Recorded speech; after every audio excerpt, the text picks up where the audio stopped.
Assalamualaikum warahmatullahi wabarakatuh. Pada video kali ini saya akan menjelaskan tentang materi peluang empirik. Adapun yang akan dibahas pada video pembelajaran kali ini yaitu frekuensi relatif, frekuensi harapan, dan komplement kejadian. Tujuan pembelajaran dari video pembelajaran kali ini dapat kalian lihat ada 5 tujuan pembelajaran. Sebelum memasuki materi peluang empirik, di sini saya akan menayangkan sebuah video pelemparan sebuah koin sebanyak 10 kali. Dadu pertama muncul angka 6.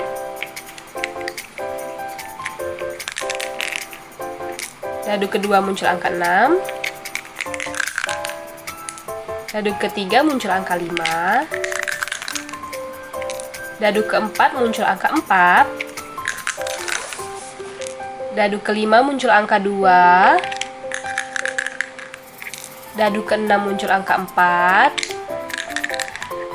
Dadu ketujuh muncul angka 4. Dadu ke-8 muncul angka 5. Dadu ke-9 muncul angka 6. Dan dadu ke-10 muncul angka 3. Dari video pelemparan sebuah koin sebanyak 10 kali tadi, hasil pelemparannya dapat kita tulis dalam bentuk tabel seperti gambar yang telah saya tampilkan ini. Nah, pada tabel ini untuk permukaan mata dadu yang diamati, misalnya di sini ada mata dadu 2. Pada video tadi, mata dadu 2 itu muncul sebanyak 1 kali, atau dapat kita sebut frekuensi muncul mata dadu dapat disimbolkan dengan F. Dan banyaknya percobaan tadi ada 10 kali, kita simbolkan dengan N. Jadi kalau kita tulis dalam bentuk perbandingan frekuensi muncul mata dadu atau F terhadap banyak percobaan atau N itu dapat ditulis jadi 1/10. Begitu juga untuk pengamatan mata dadu 3. Di sini didapat juga 1/10 dan seterusnya sampai pengamatan untuk mata dadu ke-6. Nah, dari tabel ini dapat kita lihat bahwa perbandingan antara frekuensi kejadian atau F terhadap banyaknya percobaan yang dilakukan atau N itu disebut dengan frekuensi relatif atau peluang empirik. Selanjutnya, di sini akan membahas tentang frekuensi harapan.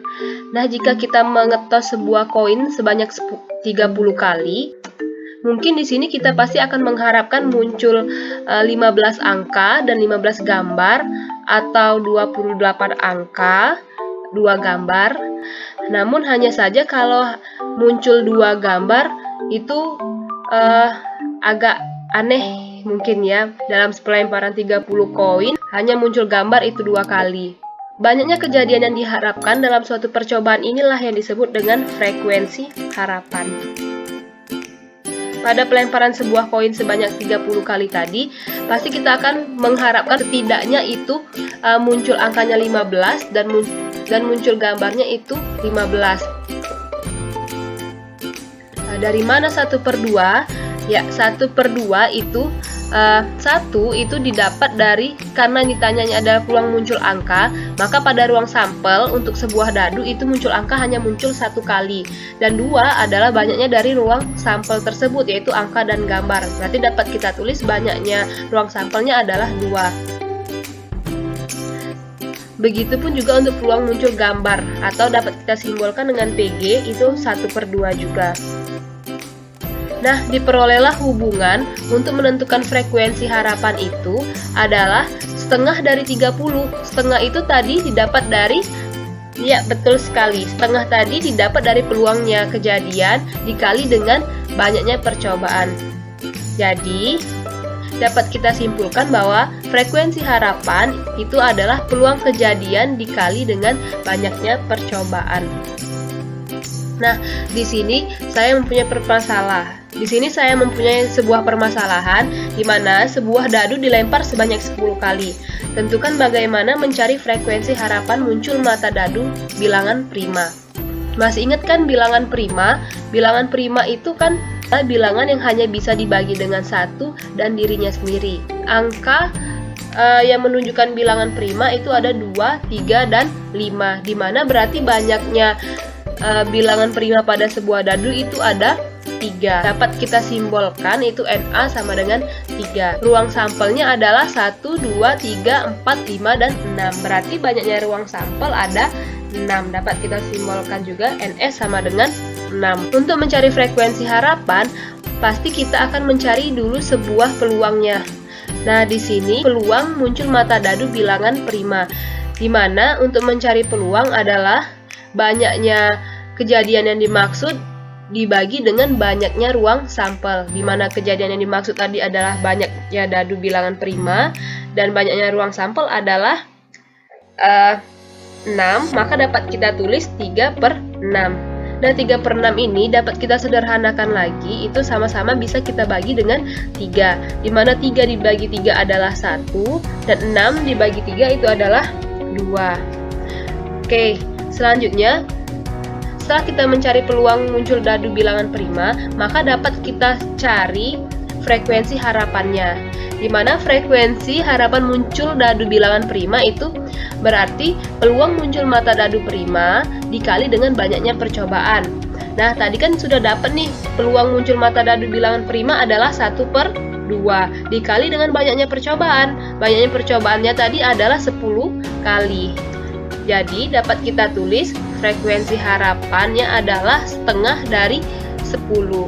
Maka didapatlah frekuensi harapan muncul dadu bilangan prima adalah sebanyak 5 kali. Jadi kita berharap muncul mata dadu prima itu sebanyak 5 kali dalam pelemparan 10 kali sebuah dadu. Nah, selanjutnya ini materi komplement kejadian. Di sini saya mempunyai sebuah permasalahan di mana di sini di dalam kantong, ini saya misalkan kantong kotak yang ini terdapat bola kuning, hijau, dan biru. Dan yang ini adalah yang di luar kantong. Berarti di sini terdapat bola berwarna merah, hitam, dan coklat. Nah, bola yang di dalam kantong ini kita misalkan atau kita notasikan dengan huruf A atau variabel A, dan bola yang bukan di dalam kantong itu dapat kita artikan sebagai kejadian yang bukan A, berarti yang bukan di dalam kantong. Maka kejadian yang bukan di dalam A inilah adalah komplement A. Jadi komplement A itu dapat kita artikan yang di dalam kantong ditambah yang di luar kantong sama dengan ruang sampelnya.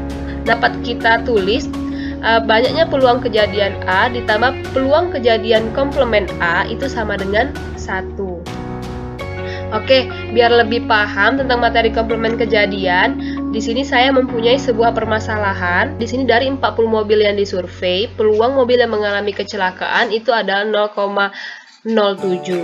Pertanyaannya, tentukan peluang mobil tidak mengalami kecelakaan. Nah, tadi kan kita sudah membahas nih tentang komplement kejadian.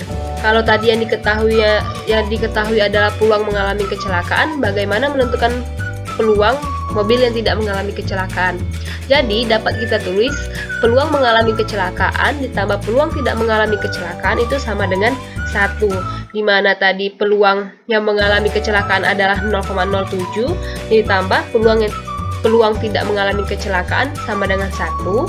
Maka untuk mencari peluang tidak mengalami kecelakaan, 1 dikurang 0,07. Berarti peluang tidak mengalami kecelakaan itu adalah 0,03. Untuk pertanyaan yang B, berapa banyak mobil yang diharapkan tidak mengalami kecelakaan? Nah, kalau tadi diketahuinya peluang mobil tidak mengalami kecelakaan adalah 0,03, karena di sini berbicara tentang peluang, maka di sini kita balik lagi ke rumus peluang, di mana rumus peluang mobil tidak mengalami kecelakaan itu berarti banyaknya mobil yang tidak mengalami kecelakaan dibagi dengan banyaknya seluruh mobil, sama dengan 0,03. Nah, banyaknya mobil yang tidak mengalami kecelakaan ini kan yang ditanya nih, per banyaknya seluruh mobil, yaitu 40, sama dengan 0,03. Oke, di sini 40 dapat kita pindah ruaskan ke sebelah kanan. Awalnya dibagi, berarti kalau dia pindah ke kanan menjadi kali, maka banyaknya mobil yang tidak mengalami kecelakaan, yaitu 0,03 dikali dengan 40. Maka banyaknya mobil yang tidak mengalami kecelakaan adalah 12 mobil. Oke, udah paham belum nih tentang komplement kejadian? Nah, di sini Saya mempunyai latihan dapat kalian coba kerjakan, kemudian hasil jawabannya dapat kalian tulis di kolom komentar ya. Terima kasih atas perhatiannya. Assalamualaikum warahmatullahi wabarakatuh.